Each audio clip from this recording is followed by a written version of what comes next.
नमस्कार दोस्तों, राधे राधे। तो आज हम रिवाइज करने वाले एक बहुत ही इंपॉर्टेंट ऐसे जिसका नाम है ऐसे 501 specific consideration for selected item. अगर मोटिवेशन की बात करें तो ये ऐसे आमतौर पे 4 मार्क्स का आ ही जाता है। इतने सारे ऐसे पढ़े हैं और इसके आने की प्रोबेबिलिटी सबसे ज़्यादा हाई रहती है at inter level as well as at final level. तो चलो स्टार्ट करते हैं बिना किसी देरी के। इसमें टोटली हम बात करेंगे टोटल 5 बातों की। 2 चीज़ें तो कॉमन है, स्कोप एंड ऑब्जेक्टिव। और जो 3 इंपॉर्टेंट का एरिया आ जाता है वो है inventory, litigation and segment information, जिस पे क्वेश्चन आता है। तो पहले हम देखते हैं स्कोप क्या है ऐसे का। जो नाम होता है वही बेसिकली स्कोप होता है। दिस ऐसे deals with the specific consideration by the auditors in obtaining sufficient and appropriate audit evidence. Class करना है विद रिस्पेक्ट टू क्या, inventory, litigation and claims and segment information in an audit of financial statement. तो आपको पता चल गया होगा जो 3 बातें हम करने वाले हैं एंड में जो इंपॉर्टेंट है वो कौन कौन से। पहला है इन्वेंट्री, दूसरा है लिटिगेशन, तीसरा है सेगमेंट इन्फॉर्मेशन के बारे में बात करेंगे in an audit of financial statement. अब बात कर लेते हैं बिना किसी देरी के ऑब्जेक्टिव के। तो ऑब्जेक्टिव क्या होगा, सिंपली हम क्या करेंगे, to obtain sufficient and appropriate audit evidence regarding what existence and condition of inventory। जो हमारा पहला स्पेसिफिक एरिया होता है इन्वेंट्री, तो उसके लिए हमें क्या देखना होगा, existence and conditions of inventory की वो एग्जिस्ट करती है नहीं करती है। दूसरा हम देखेंगे क्या सर, लिटिगेशन से रिलेटेड तो हुई, completeness of litigation and claims involving the entity. Third में हमें क्या देखना था सर, सेगमेंट इन्फॉर्मेशन। तो थर्ड पॉइंट में हमें वही बात करेंगे, objective presentation and disclosure of segment information in according with applicable financial reporting framework. आपके पास एएस लगता है तो एएस के अकॉर्डिंग आपने प्रेजेंट कर रखा हो, अगर इंडेस लगाओ तो इंडेस के अकॉर्डिंग प्रेजेंट कर रखा हो। अब आ जाते हैं इंपॉर्टेंट एरिया पे जिसका नाम है इन्वेंट्री। तो इन्वेंट्री के बारे में हम बात कर लेते हैं। इफ इन्वेंट्री इज मटेरियल, अगर इन्वेंट्री मटेरियल है तो obtain audit evidence for existence and condition of inventory. जो हमने ऑब्जेक्टिव में पढ़ा था कि हमें एग्जिस्टेंस चेक करनी है, तो वो कैसे चेक करेंगे। तो पहले पॉइंट आता है attendance eight physical inventory counting. दूसरा था performing audit procedure over the entities final inventory record. तो सर आप पे क्वेश्चन क्या होता है, सर क्वेश्चन सिंपली जो आता है दोनों के दोनों को बता रहा हूँ, यही कट कॉपी पेस्ट आता है क्वेश्चन कि सर हमारा सर बैलेंस शीट डेट 31 मार्च है, तो हम उस पर 31 मार्च पे हम फिजिकली काउंट कर नहीं सके, आपको करना था, लेकिन आपको क्या होगा, एडिशनल ऑडिट प्रोसीजर लगाने होते हैं, वो हम देखेंगे। ठीक है, उसके अलावा इन प्रैक्टिकल है तो उस केस में क्या आता है, पहला है कि हम ऑन द ऑडिट डेट पे हम कर नहीं पाए। ठीक है, दूसरा आता है कि इम्प्रैक्टिकल है, तीसरा होता है इम्प्रैक्टिकल नहीं है लेकिन कॉस्ट ज़्यादा लग रही है। 3 टाइप के क्वेश्चन बनते हैं टोटली, तीनों टाइप का डिस्कस करेंगे और 4 मार्क्स के क्वेश्चन आ ही जाता है, 4 से 5 मार्क्स का। चलो डिस्कस करते हैं। पहले पॉइंट में हमें लिखना होगा sir attendance eight physically inventory करना होता है और परफॉर्म करना होता है audit procedure over the entities final record. तो ये तो पॉइंट आप कंपलसरी लिखेंगे तीनों के तीनों क्वेश्चन में। फिर उसके बाद क्या लिखेंगे, if inventory counting conducted at date other than the date of financial statement. 31 मार्च को हम कर नहीं पाए, जो मैंने आपको क्वेश्चन बताया था कि 31 मार्च को करना होता है लेकिन हम कर नहीं पाए, तो उस केस में ये पॉइंट आपको लिखना होगा परफॉर्म एडिशनल प्रोसीजर्स की। सर हमें एडिशनल प्रोसीजर्स में क्या होगा, सर 5 अप्रैल को करा तो 5 अप्रैल तक कितनी सेल और परचेज आई थी उनको एडजस्ट कर लीजिए। परफॉर्म एडिशनल प्रोसीजर्स, ये पॉइंट याद रखिए, ये 3 वर्ड लिख कर आना है जब भी मार्क्स मिलेंगे। perform additional procedures with respect of inventory between count date and date of financial statement if auditor is unable to attend a physical inventory counting due to the unforeseen circumstances। अब मैंने जो बताया था कि sir practical है ही नहीं क्योंकि वो रखा हुआ था बॉर्डर पे, वहाँ पे गोलागारी चल रही है, बहुत ज़्यादा ही तेज़ी से चल रही है, तो उसके में क्या है, unforeseen circumstance auditor to make observe some physically count on alternative date and perform audit procedure on intervening date.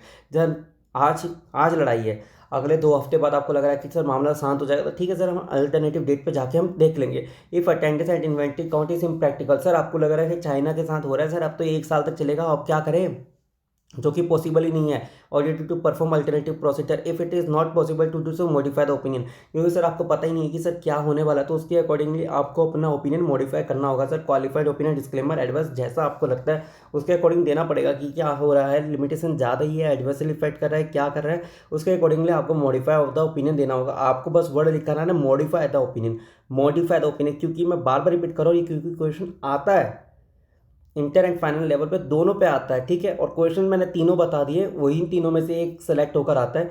When inventory is under custody of third party, जब कस्टडी ऑफ थर्ड पार्टी तो request confirmation from third party and perform the inspection and other procedure. ये चौथा question बन गया। तो totally हमने क्या क्या बात करी थी सर, ये इंपॉर्टेंट है। उससे पहले एक रिक्वेस्ट है, 150 वीडियो बना दिए, हाथ जोड़ के रिक्वेस्ट है, आप चैनल सब्सक्राइब कर लीजिए, बड़ी कृपा होगी। अब चलो क्वेश्चन पे हम दोबारा जंप करते हैं। सर क्वेश्चन आएगा कि सर हमें ना फिजिकल इन्वेंटरी करना था बट वो प्रैक्टिकल नहीं हो पाया, इम्प्रैक्टिकल है। तो कर इम्प्रैक्टिकल कैसा, अनफोर्सीन है बहुत ज़्यादा। तो अनफोर्सीन क्या है सर, हम किसी और अल्टरनेटिव डेट पे जा सकते हैं, नहीं जा सकते? अगर जा सकते हैं तो ठीक है सी पॉइंट, अगर नहीं जा सकते डी है। अगर हमारा ओपिनियन मॉडिफाई करना हो तो हम डी पॉइंट में मॉडिफाई कर देंगे। पहला पॉइंट तो आप कंपलसरी लिख कर आएंगे। दूसरे में हमने क्या बोला कि सर हमने एडिशनल अदर डेट पे हमने करा था, अदर डेट पे करा 5-6 के, तो उसके अकॉर्डिंग एडिशनल प्रोसीजर हम करके एडजस्ट कर लेंगे। लेकिन जो हमारी इन्वेंट्री थी वो थर्ड पार्टी के पास रखी हुई थी अंडर कस्टडी, या कोई भी था बैंक ने उठा के ले गई थी इन्वेंट्री, तो वहाँ पे जाके ले लेंगे, फिजिकल इन्वेंट्री काउंट कर लेंगे। मतलब सिंपली किसी के पास रखी हुई थी गिरवी पे, वो केस आप मान लीजिए जिस पे क्वेश्चन आता है, ठीक है।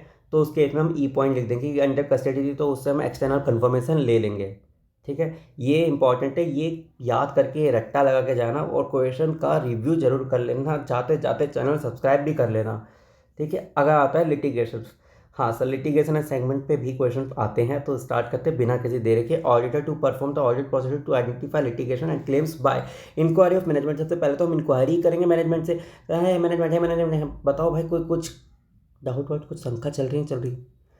अगर वो बोलता है कि सर सब कुछ ओके है, तो दूसरे में क्या देखेंगे सर, मिनट्स ऑफ मीटिंग देख लेंगे ना सर, डिस्कशन हो रहा है कि नहीं हो रहा है। सर आप हमसे डिस्कस नहीं कर रहे, लेकिन भाइयों से तो डिस्कस कर रहे होंगे, मिनट्स ऑफ मीटिंग देख लेंगे।